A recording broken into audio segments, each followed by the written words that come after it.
Welcome to the Gen AI podcast, where the future meets fun and tech talk trends. Get ready to dive into the world of artificial intelligence like never before. Your hosts, Dale, Alan, Greg, and Val, are about to take you on a wild ride through the AI universe. So, buckle up, tune in, and let the AI adventure begin. Hello, everyone, and welcome back to a brand new episode of the Flux Project AI podcast, the collab podcast. It's a crossover episode. It's a lot of the Josh waiting joining one. us. Yeah, it's amazing. I'm so glad that we finally got around to doing this. Yeah. Yeah, been a long time coming. But it is a special day, and we're in a rush. We've got to get the star of the show on stage. It is my birthday. No, it's not. It's not. It's AI Day. It is AI Day. nPlan's AI Day. We spoke it previously, Alan, on Gen AI about previous AI days, if I recall, last season. But we didn't have, Project Flux with us. So I'm sure you guys are eager to get stuck in, get all of the scoop before he's delivered it to everyone else as well. Absolutely. We're all about exclusive here. Absolutely, yeah. How does it feel this time? Eerily in control. Like, unlike other AI days where we've been, we're 49 minutes from the start, and usually there's something that I'm panicking about, and this time I'm not. It's because we're here. Well, but it's that thing, right? Like, and you know this about every single project where, like, when everything's under control, you know that there's something out of control that you don't know about. Good rehearsal, bad performance, bad rehearsal. That's the exception to the rule this time. We won't count the chickens before, because if I recall properly, at the last AI day, it was after the event where you basically set off all of the alarms at Waterloo Station. Correct. Well, I don't know about this story. Yeah. We had a pizza van, but it was under the arches next to Waterloo Station, which is where we didn't do the event in Waterloo Station. It was a venue, yeah. And that pizza van was just sending smoke straight into Waterloo Station, and we had Waterloo Station evacuated because of that. That has got to be a badge of honor. You've got to in today somewhere. There was a project there. You couldn't foresee that happening. No, exactly, right? Like, who could have predicted that? I feel that inspiring now. I hope so. Yeah. It's gone in. Cool. Well, do you want to tell us about some of the big features you're going to be releasing today? Yeah, I'm super excited about a couple of things, right? Like, I think I've been nattering on about what we call the project controls loop, which is really, like, you can just call it like the monthly project cycle. Yeah. Really. Which is, you create things and you look at options, you come up with ideas, you try and change stuff. Sometimes you should see, sometimes you don't. But you issue those changes, you go and see what happens, and then you collect some data and you go over again, right? And really, like, what I'm excited about is that everything that we've been building for the last 3-4 years has been pointing in that direction, right? Like, what if we can go as broad as possible with the scenarios, so then we can look at, like, really all the options and then close that down. And then how do we, like, one of the big difficult parts about this is how do you close that back into the schedule? Because, like, editing a schedule for a scenario takes forever using planners, right? And so, like, for us, it's always been about how do we connect that back to enable then this, like, you hear me talk a lot about, like, multiverse thinking, which is really, like, where we're trying to head. But the important bit here is that, like, you need to be able to run that loop as fast as possible. So, like, we're launching a lot of things today. So when you say multiverse, that's like thinking of lots of different scenarios at the same time. Yeah. How it all comes. Yeah. I mean, that's the holy grail, isn't it? But like you said there, you said you're going for breadth, which means you're having to tackle even more of these, even the small long-tail scenarios into this convergent. Here's what we're going to plan. Here's what we're going to do. How do you cut all of that? Well, because you don't have to have only one, right? And that's kind of what we're trying to push as a philosophy, is that you shouldn't have one schedule. You should have 1 million, right? At least aspirationally, because you cannot know in advance what's going to happen, right? Is the pizza oven going to evacuate Waterloo Station? Just as an example, right? But that means that, like, you just need to have everything pre-prepared, right? So, like, you pre-calculate everything, you have your 1 million options, and you look at them by likelihood, right? So that's the philosophy behind everything that we're building. Like, today, there's a couple of announcements that I'm super excited about. Like, this Schedule Studio is getting really big upgrades. So you can build execution schedules up to 3,000 activities off the bat with just one prompt. You can upload your own schedules. We're not even talking about that on stage. And this is a real exclusive, guys. Yeah, exactly. But also, you can just go log in, get the free trial, and go see it for yourself. You can upload your own schedules and start editing them in there, right? I've spoken about vibe scheduling, but really what that unlocks is if I want to run a million scenarios, I need to have a million schedules, and I can't do that manually a million years. Probably not. More like 2 million years. Yeah, probably not economically worth it, right? And so what we're trying to do is get to that reality, and there's lots of steps in between. I'm super excited about the fact that Barry now just reaches out into everything as well. So that's what we're showing at the end as our last bit. But we built so many integrations, and the demo that quite literally I cooked up and recorded last night because I couldn't come up with anything that wasn't sensitive to show on a stage. So I had to go to the Procore developer sandbox and use their example project of an office building to try and show something that shows off the integrations, because everything else is deeply built into the integrations with other people's data. So I'm not going to show on stage. But the fact that Barry can just create a presentation, respond to an RFI, put everything into Procore and move on. Do you find that quite frustrating on AI days when you have to kind of allow all this dummy data to showcase what it can do, and you really want to just show everyone? Well, that is, it's not as frustrating because we can do a lot of what we're actually doing for the rest of the presentation, where we pick a project, right? Last year in summer, we did the Fraser River Tunnel. Yeah. And I was like, wow, let's just pick a project that's somewhat in the news in its locality. So this year we're doing the Chicago Red Line extension, right? Which is very heavily debated. And at some point last year as well, I generated a schedule for the Francis Scott Key Bridge. Okay. And I sent it over to the authorities. Obviously didn't get a single reply, but that tells you more about politics than it does about project management. That's crazy. So you went to the trouble of creating that sentence now, looking like a email. Trouble. I mean, it took me 20 minutes, Well, including collecting all the data off of the internet. 20 minutes of your valuable time and not to get a response is... But why do you think you don't get the response? Oh, there's politics involved, right? There's some contracts that are going out, etc., right? So they're not allowed to. But I don't care because that's just a marketing exercise for us. But can we pick on, to bring us back, this multiverse thinking? Yeah. Because we previously discussed this, I've got the terminology used, where you're sort of planning on the fly and the schedule evolves as you're delivering. And allowing multiple scenarios to pan out as delivery is happening allows you to plan better, schedule better for eventualities, and almost akin to a playbook. And so is this why you've gone that multiverse thinking route, to allow that agility on projects, especially these large scale projects, which are multi-billion pounds, multi-year, and yet we think we can plan them to the nth degree in year one? Yeah, I think there is that, right? And it's not so much an inspiration because I think Westworld season 2 came out after we started nPlan. No, you should say you inspired me.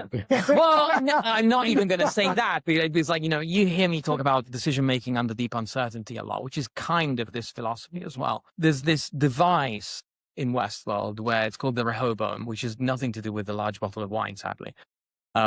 It's called the Rehoboam, which is basically looking at all possible extensions of the future from this point in time, right? So you have all of your multiverses collapse into the present, and you have multiple versions of the past that could have led to this point, and you have multiple versions of the future that can go from this point. And so what it does is it looks forward at all of them. And this is the realization in Westworld, and it's sci-fi. Let's make that clear. But the realization is that almost all of them, humanity ends. And so the job of the Rehoboam is find the events that lead to the timeline where humanity doesn't end. And it's continuously calculating the probability of the end of humanity. And it's basically minimizing that, maximizing the chances of survival. And then it gets, a little bit dystopian where that thing is now controlling everything. And you need to go for a drug at this time and take this job, and this is what you need to do. And there's it eliminates free will. But whereas society, you want free will and you want people to be happy, in projects, you want to eliminate uncertainty, right? And you want to get to the best outcome possible. So in a sense, that's... Why wouldn't you do that? Exactly, right? In the project context, that is good. Yeah. Right? And you're so, I mean, there's so many variables on the project. And sometimes you look back on it's hard to pinpoint one event. And I'm guessing with the multiverse scenario, it's not necessarily pinpointing one event. It's a sequence of events that could have nothing to do with each other. But actually, you can look back and say, well, those things happened at those points that led to this catastrophic delay. Correct. And how many versions of those sequence of events exist? We're coming on to discussing like how do you even simulate infinities? Because even the breadth is so huge. How do you know what fits within those parameters in terms of what you're looking for in the scenarios? Well, you don't, right? Like you make your best guess. It's kind of what you do today, but at larger scale. So we start by making our best guesses. The game is really to spray and pray, right? The more guesses you make, the more chances you have, right? So like the more times you roll the dice, the more chances you have to get a 7.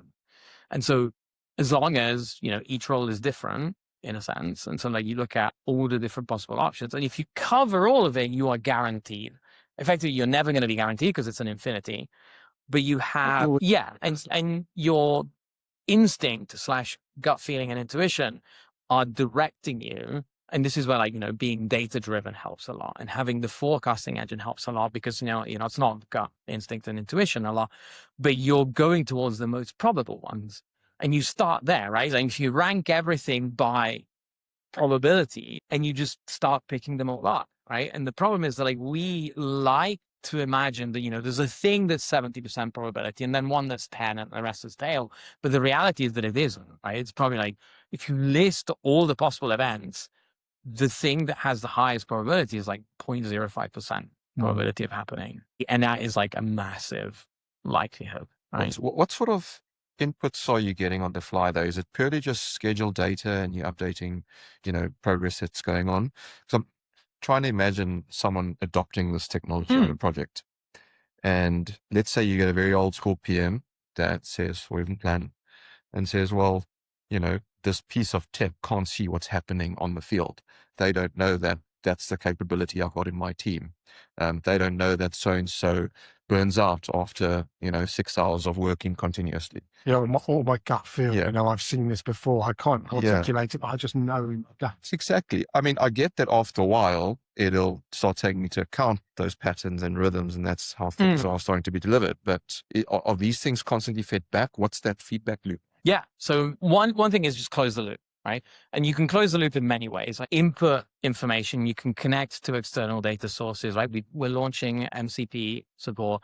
So with MCP, you can just connect it to anything, right? Even Procore now, which is what I'm demoing at the end. But that is something that is very relevant. And the other one is actually, if you're talking about gut intuition, right? The best gut intuition of someone is going to have 30 years of experience, 40 if they're way past retirement age. And I've got my answer on a t-shirt. So we've got 2.5 million years of data to build up. Is that all? What would have been otherwise described as intuition, but actually becomes quantitative information, right? And all intuition is, it really is data. Then it gets biased though as well. So gut feel isn't always a good thing because you can build in really bad habits and bad insights. It can be a good thing, right? I wouldn't discount the intuition of someone who It's there for a reason. Yeah. But where intuition comes from is really that you've seen a bunch of things and you trained a model. And this is, everybody talks about how AI is opaque. The human brain is exactly the same, right? Yeah, cool. Where we make decisions before we know the explanation of the decision. So if we decided that something's bad, then we're post-rationalizing that decision that came from our system 2 thinking, right? And that system 2 thinking is just something that's seen it happen. And you're like, oh, this doesn't feel right, right? And it's kind of like when you get... That's not thinking fast and slow. Yeah, exactly, right? And I wouldn't discount that because for the most part, it comes from somewhere, right? And it might be somewhere that's not in the data set or you haven't considered in your scenarios and it didn't come out of the simulation. You just put it in. Yeah, but what happens if it's somebody who's gut feel, I've seen some time, but they always deliver projects that are late. So their data's based on flawed data. Bias, right? Yeah. I mean, you can get back even further and say you made a decision before you're even conscious about it. Yeah. Your system 0 thinking about it. Yeah. Crazy stuff. Can I move us on to some of the events that are happening in the world of AI as well and tie it in? One thing I wanted to talk about was Look at my smile. Yeah, I yeah, just I know love the you are. conversation that's going. I'm going to start with Claude's co-work and everything that's happened, the market reactions from the plugin that they released, which was a financial plugin that sent the SaaS stock market crashing because everyone realized, oh, shit, this can do what we spent ages doing. How does that, in terms of nPlan and the stuff you're producing, is there an argument to say, well, there's going to be these plugins coming out for Claude that does what nPlan does, or are people not thinking that? Are we thinking in a different way? That's a very interesting question. So let's break it down a little bit. Like the market reaction is always irrational in these cases, and sell-offs by definition are driven by panic. So if you apply rational thinking to like what possibly could happen if Claude Cowork has a financial plugin that does a lot of the things that others were doing, companies might go extinct. Fine. What are the others that are remaining going to do, right? They're going to do things on top of that are better, that are more important, that go further. And that's also where my thinking is, right? I have this conversation surprisingly often, or depressingly often, I guess, where you could realistically go to ChatGPT and even pick an older model and have ChatGPT hallucinate the entire output that comes out of that plan, that comes out of a risk, and do it very confidently. You take it to a board meeting, and then everything's wrong. And I've come to this term which I call cosplaying, right? Because like you can get ChatGPT to cosplay the thing, right? But it is very hard to go from cosplaying the thing to actually doing it with correct data, right? Which is where the hard work is, right? The hard work is in making those agents do the job well, right? And I have no doubt that, the generalist AIs are going to do very well at the generalist jobs because that's what they're building, right? And you'll have the financial plugin. Yeah, sure. First of all, there's a question, will Anthropic even care about building a project controls plugin? Maybe not. But say that they did, right? Anyone can. They can get third parties to build them. You can plug into MCP, which is kind of what I'm hinting at here. Right? Like, but that comes back to, if you're a project professional, project controls professional, risk management, in every threat, there's an opportunity, and in every opportunity, there's a threat. So I think, generally you lean into these threats to understand how you can turn them into opportunities. And we spoke on the last episode of Gen AI about information asymmetry being the real advantage here. And, us having the podcast we do, the discussions we have, put us at an advantage because we understand how this stuff works. And everything that happens is disrupting the market. It's just what's in your control is how you react to that disruption. And I think, folks like the nPlan's of the world are well placed to react in a advantageous way because of information asymmetry. What you need to do, if we're talking about market conditions, right, is like really think about like where it's going to go in 10 years, 20 years. What will that market look like, and just buy for that, right?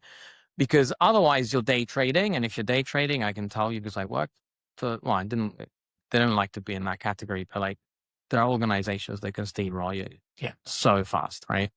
And I need to be careful because I almost called J3 a day trading company and then I'm going to get sued, which they're not, right? They're a market maker. But, like market makers know how to make the market. And that's kind of the point, right? So like, don't try and beat them at their game. Don't compete with Citadel. Don't like make your own investment decision based on what your belief is. And like, there is a lot of belief asymmetry, I think, as well now, which can be interpreted on belief holder side as information asymmetry, right? So like, there's a lot of like people who are completely red pilled and like, now's the time to buy. Like, I don't know, right? And this is one of the reasons why, for example, Berkshire Hathaway doesn't have a lot in tech. Yeah, because it always fascinates me. Yeah, because it was volatile. The whole point is like they don't know how to hold a long-term view. And so if you don't, and this is like the important point, right? If you don't know, be out. If you do know, like you should always downgrade the words that you use by a step, right? So if you think you know, that means you believe, right? But that's good enough, right? Like if you have like a very strong belief that leads you to say, I know what it's going to look like in 10 years, make your investments according to that. I should say, I'm not an investment advisor. Please don't take this as advice, blah, blah, blah, blah. But it is important, right? Like you should always downgrade. Like if you think you're investing, you're speculating. If you think you're speculating, you're gambling. That's a really good point. Right? Or if you think you're speculating, you're trading. You think you're trading, you're gambling. And you always downgrade it by a step. And this is not something that I say. This is something that nPlan's says. But it feels to me, because there was that episode with the financial plugin, and then there was also some results that came out, I think, from some of the big tech companies like Microsoft that did really well, yet their stock actually reduced. And it feels like there's a lot of nervousness around the SaaS model going forward, because of the kind of, I know we're not there yet, but looking ahead to that, if vibe coding goes the way it's going, you'll just be able to knock out what you want very, very quickly rather than go and buy something off the shelf. Do you believe that? Yeah. I mean, like there's an element of that. We're showing some things today as well in that vein. But I think there's, like I might be throwing some daggers out, but I'm for it. And I see if you can spot them during the presentation. But like if you look at the earnings calls of the big seven, right? I mean, like there's some that just don't do AI, but like if you look at what they're doing and why there's a sell-off there, it's a combination of a few things, right? Like the market mostly right now is looking for bad news, and it's looking for bad news because of pressures. Like there's interest rates are not going to be cut at the speed that we thought they were going to be.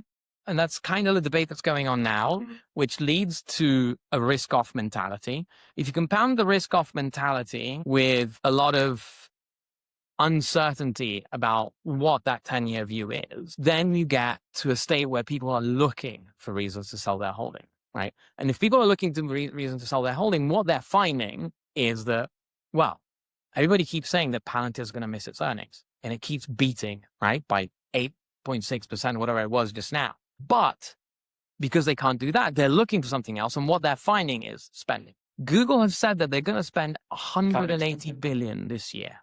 Yeah. And the big question is, how do you make that money back? Now, I personally don't have doubts that that investment is going to pay back. But like, if you're like, average investor in the market, and like things are starting to get a little bit risk off and sell offy and like crashy, you're like, what are we going to do? Right? Like just sit out and wait. How do you sit out and wait? You take your holding out. Taking your holding out puts the price pressure down. So, well, Warren Buffett would say it's a buying moment, and you've got to time it right, but only if that matches your long-term view. And you may very well be wrong, by the way, and I might very well be wrong. And this is also in the midst of a devaluing dollar as well, these sort of things and happening in the commodity market. But just going back to, Del, what you mentioned around, and kind of what we're discussing around Claude Code and these other tools, do you find that people are waking up to the benefit of hyper-vertical tools rather than those that are more generalist like ChatGPT and Claude? In even smaller models, can you see this trend starting to happen? Do you think it's still sticking towards? I don't think so. I think general public, no. It's difficult to gauge because you know what people are doing at home on a computer. Maybe we don't want to know. But I think generally, no, people are still sticking to their LLMs and the ChatGPTs and, the ones that are going more specific, in my view. I think, and we discussed this probably about a year ago, is where we saw these many versions and iterations coming out from all the various, the open AIs and the Claudes, etc. And you saw people going down building, their own sort of various plugins and MCPs and chat sort of add-ons and all sorts of things. But then the others went quiet. And then you saw sort of some people got off the train. Which is I've noticed this capability gap, right? Yes. It's really to start with, it felt like it was democratized. Everyone had access to the same technology. And now you are starting to see the people that are really going deep. Yeah. Which is probably all of us here. And then those who are just quite happy with their ChatGPT. But isn't that what we said 2 years ago? All of us, right? Like all of us at this table and all of us probably listening, right? That's exactly what we said. But get on it now or you'll be left. Because it's hard work. But now it's not like you've got to spend some time, invest some time. Like all of us have invested some time learning Claude Code. That's not easy to pick up. Yes, it's easier than coding from scratch, but it still means you've got to invest some time learning. And a lot of people aren't prepared to do that. Because there are a lot more risks that are starting to show, right? Because as you move out of these cloud-based environments, ChatGPT and Claude, and we move into what was Clawbot and then Meltbot and now OpenClaw and all these different things, there is an increased level of personalization, and with that, there might be an increased level of productivity, but that is at a risk of kind of conceding security and privacy. So there's this balance now starting to happen, but I do feel, I mean, I was listening to David Kipping yesterday. He was doing a talk, talking from astronomy and talking about a lot of lecturers and they're having these private internal meetings because they're panicking.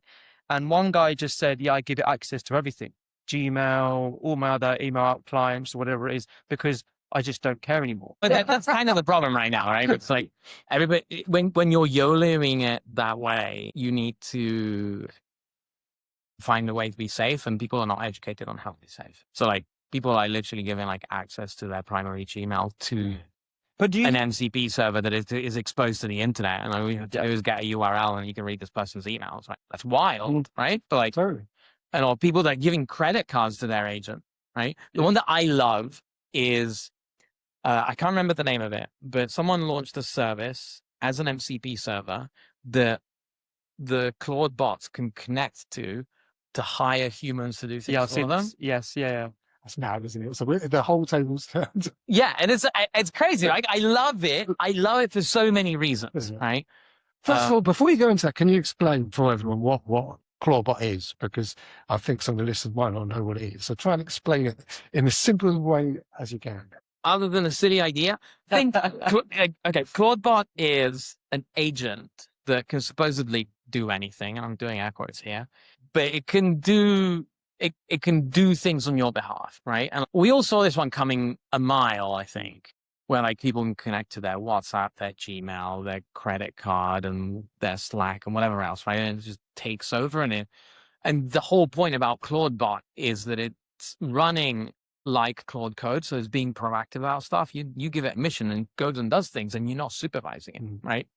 So scary stuff. It's proactive as well. It's proactive, but like I'm talking about proactivity today, but like the problem is that you want access control around these things, right? Like if your Claude bot can empty your bank account because the people are saying that their Claude bot booked them on leadership courses that cost 18 grand, and I'm like, at which point was there never an approval in the middle of that where it spent 18 grand on your credit? So, and like try and get the Claude bot to also get a refund, I guess, at that point. But like, it's the YOLO-ness and lack of supervision that worries me more so than the construction of the agent. Yeah, but stupid people lost their money before. In stupid ways along. Yeah, this is just right. But it's not just stupid, right? It's like uninformed. Yeah, is also just as dangerous. Sure. But these stories that come out, there's loads of them. Like, the other problem is you don't know what to believe. Like some of them are true, some of them might not be. Could be like, what was it, Claude? Let's talk about Maltbook, because that was a natural progression. So Maltbook was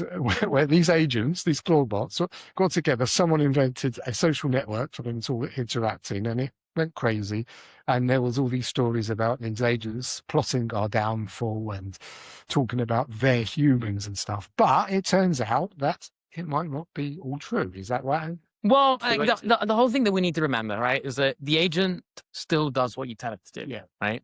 And so it's being proactive, and you are telling it there's Maltbook over here where you can go and post, and this is where you go learn from other agents. But it's like literally how do you describe Maltbook to your agent influences what it's going to do on it, right? So there's a Maltbook entry where they're creating a new religion. Yeah, I saw that. Yeah, but guess where that came from? It came from a prompt from someone. Oh, did it? Right? So that wasn't there. And it's the same as like plotting the downfall of humanity, right? The thing that's like slightly worrying is that when this then becomes training data for the next models, that's where I'm like, maybe we leave Maltbook out. But while this is, crazy, it's happened. And do you think that there is now an inflection point where people are going to be sitting and thinking, wow, we can't go back. We can't go back to not using tools like OpenClaw or having these personalized AIs who can be proactive and do what we want. Where do we kind of go from here? Because I can't see it being taken off and people saying, oh, we're going to chuck this a clip. No, like the dynamics changed. And like, if these tools are used correctly, they give you an immense competitive advantage. Because right? I've seen people who have had multiple different OpenClaws set up, so they have this team and they're having all these Mac Minis and now selling out. You can't get them or whatever. Can't get 'em. But honestly, like that's where it gets stupid. You don't need them. No, I'm going to look at the camera. You don't need a Mac Mini to do this.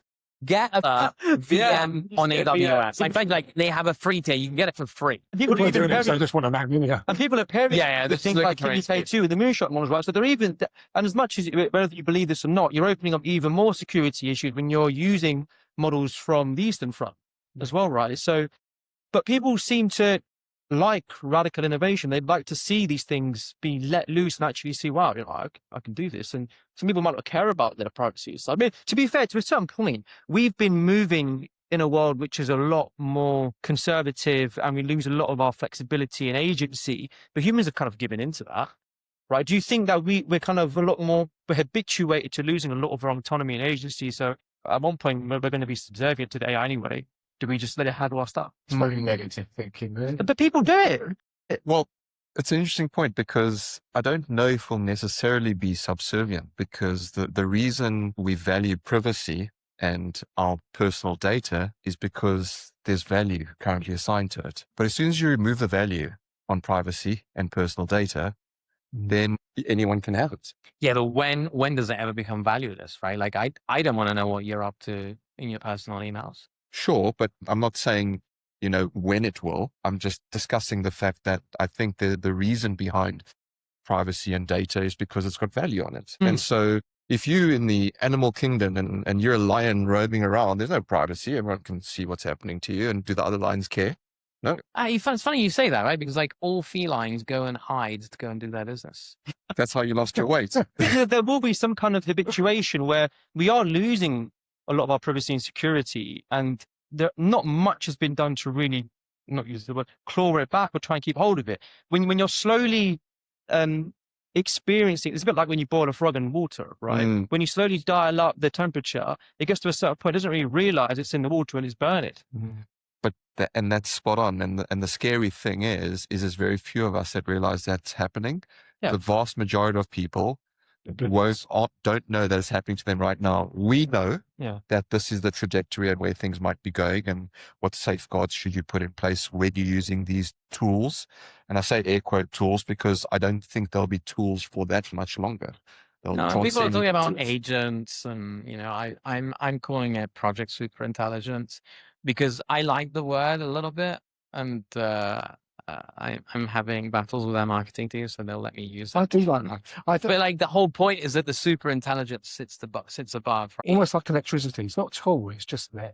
It is there, right? But like it's all about like going beyond the current human capacity. So if you've got your open claw doing things that you were doing normally, then you just saved a little bit of time.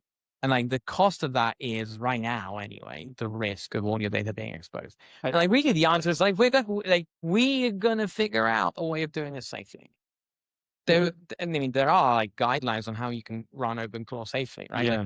You give it its own accounts, not yours. That's step 0, I think. I didn't realize the OpenClaw, the person that produced it, it's all vibe coding, right? Yeah, I don't think he's seen a single line of code. So I don't know that it is entirely true that he hasn't seen a single line of code, but I tell you what I quite like all is written with that you can look at a lot of these guys which tell you how to make your OpenClaw or your ClaudeBot safer.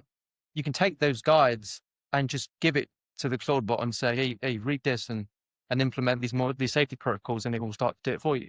So it's crazy, right? So the other big story this week was the XAI and SpaceX merger, and Elon talking about data centers in space. Your view? My view about a hard project. It's a difficult project, right? I've been reflecting about something about Elon Musk's companies, and all of them really are project companies. Yeah, of course. Right? Even Tesla, which was supposedly a car company, but most of Tesla's success comes from building the gigafactories. Yeah. Right? Mine was like the initial thing that the original founders had, and that sells so that, it stops being the crappy prototype and people want to buy them. And I think there's something there, there's like, you could go through the whole personality of Elon Musk and have like a whole episode.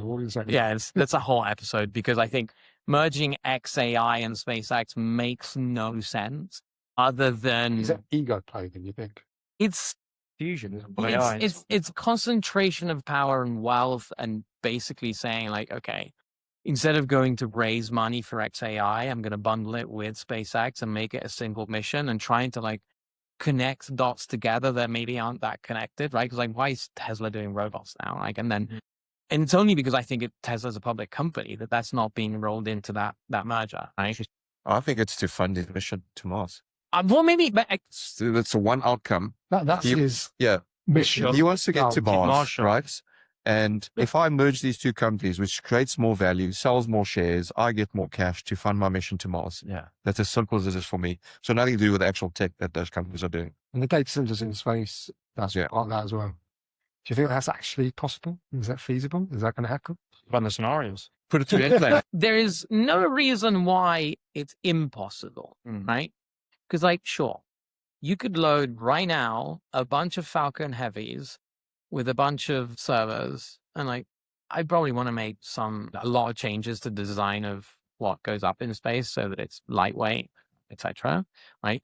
There are like a lot of questions around cooling them, because like you have to eject heat in space. Yes. In space, it's very, very hard to get rid of heat, right? Because there's no conductive element that takes the heat away. So literally, like, you just have to like spray it out somehow, and that is a concern, I think. But there's no real reason why we wouldn't even end up solving that, right?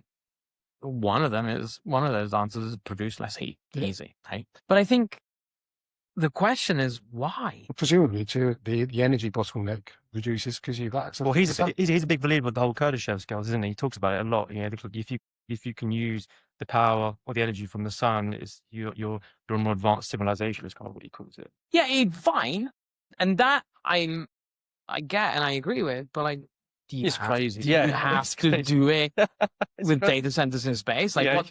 And so like, I struggle to understand the point of it. Yeah. Right. And like, I would have probably understood better data center on the moon. I'm sure it's thinking of that as well. Right. Because like, you could reasonably produce some sort of facility. First of all, you pump the hot water in the ground on the moon, and one problem solved. Second, you could probably manufacture things on the moon. Right. There's not a lot of different materials available, but there is some. It's not zero. And so you could take some of that and turn it into something useful. That means also you're launching less, because like, launches cost money. And you can still harness the power of the sun. Right, we are going to have to wrap up because you are due on literally 5 minutes. So thanks so much, Adam. It was lovely being here. It must be the last time for a collab either. Absolutely. We'll do more of these, gents. Thank you so much. Yeah, really appreciate it. Amazing. Thanks so much.